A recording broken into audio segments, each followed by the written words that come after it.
Hello, আসসালামু আলাইকুম। আজকে এই ভিডিওতে আমি আপনাদেরকে দেখাবো কিভাবে আপনারা পেজের অ্যাক্সেস নেবেন। পেজের অ্যাক্সেস নেওয়ার জন্য আমরা প্রথমে আমাদের ফেসবুকে প্রবেশ করব।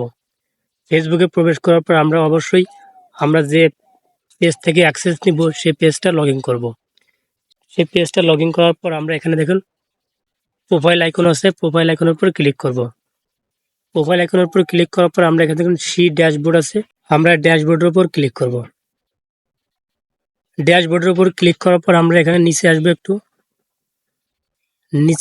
নিচে আসার পর এখানে দেখুন পেজ অ্যাক্সেস নামে লেখা আছে, আমরা এখান থেকে পেজ অ্যাক্সেসের উপর ক্লিক করব।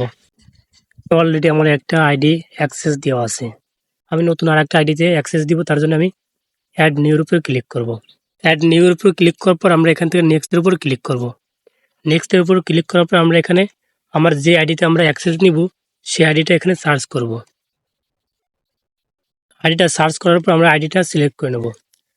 সিলেক্ট করার পর আমরা এখান থেকে নিচে আসার পর আমরা দেখুন এখানে ফুল কন্ট্রোলটা অফ করা আছে, আমরা এখানে এটা অন করে দেব। ফুল কন্ট্রোলটা অন করে দিয়ে আমরা এখানে গিভস অ্যাক্সেসের উপর ক্লিক করব।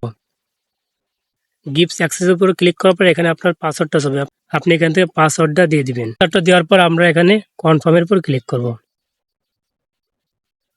কনফার্মের উপর ক্লিক করলে আমাদের পেজের অ্যাক্সেসটা চলে যাবে। দেখুন আইডিতে কিন্তু আমার পেজের অ্যাক্সেসটা চলে গেছে। এখন ওই আইডি থেকে যদি আমি অ্যাকসেপ্ট করি তাহলে আমাদের পেজের অ্যাক্সেসটা কমপ্লিট হয়। এখন আমাদের ওই আইডি থেকে এটা অ্যাকসেপ্ট করতে হবে, তার জন্য আমরা এই আইডিতে প্রবেশ করব। আইডিতে প্রবেশ করার পর এখানে অ্যাক্সেসটা এখানে চলে আসছে, আমি এটার উপর ক্লিক করব। ইনভাইটের উপর ক্লিক করলে এখানে দেখুন রিভিউ ইনভাইট লেখা আছে, আমরা এই রিভিউ ইনভাইটের উপর ক্লিক করব। রিভিউ ইনভাইটের উপর ক্লিক করার পর আমরা এখানে নিচে নেক্সটের উপর ক্লিক করব।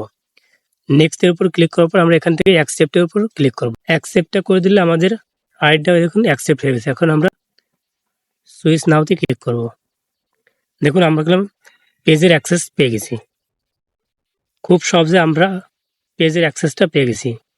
এখন যদি আমরা আবার প্রোফাইলের আইকনে যাই, এখান থেকে যদি আমরা ড্যাশবোর্ডে যাই, এখান থেকে আমরা অ্যাক্সেসে গেলে দেখুন এই যে আমরা অ্যাক্সেস পেয়ে গেছি। দেখছেন, আপনারা এভাবে খুব সহজে আপনাদের পেজে অ্যাক্সেস নিয়ে রাখবেন। আপনারা সবসময় দুটো আইডি অ্যাক্সেস দিয়ে রাখবেন, যাতে যদি আপনার একটা আইডি নষ্ট হয়ে যায় অন্য আইডিতে আপনার পেজটা থেকে যাবে।